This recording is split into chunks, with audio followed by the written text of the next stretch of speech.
தைப்பூச திருவிழாவான இன்று திண்டுக்கல் மாவட்டம் பழனி முருகன் கோவிலில் சூரிய நமஸ்காரத்திற்கான ஏராளமான பக்தர்கள் காலை முதலே குவிந்தனர்.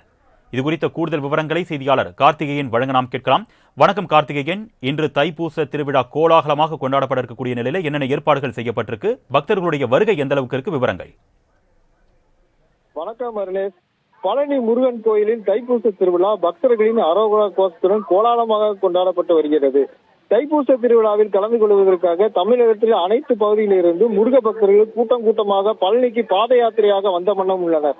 மலையடிவாரத்தில் பாத்தீங்கன்னா பால் காவடி, பன்னீர் காவடி, மயில் காவடி, இளநீர் காவடி, பல்வேறு வகையான காவடிகளை சுமந்து மேலதாளத்துடன் காவடி ஆடி உற்சாகமாக தைப்பூச விழாவை கொண்டாடி வருகின்றனர்.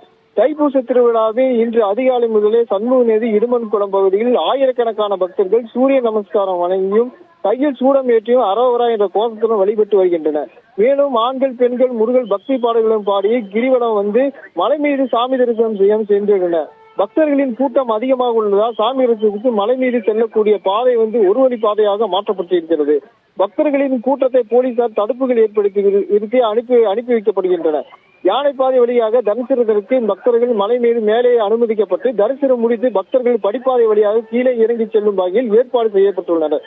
மலை மீது பக்தர்கள் கூட்டம் அதிக அளவில் உள்ளதால் 3 முதல் 4 மணி நேரம் காத்திருந்து பக்தர்கள் சாமி தரிசனம் செய்து வருகின்றனர்.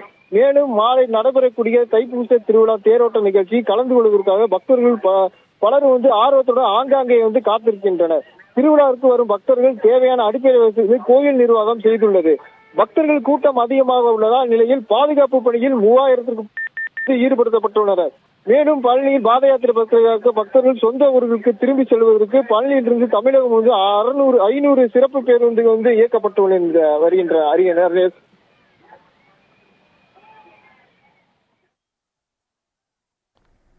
விவரங்களுக்கு நன்றி கார்த்திகேயன்.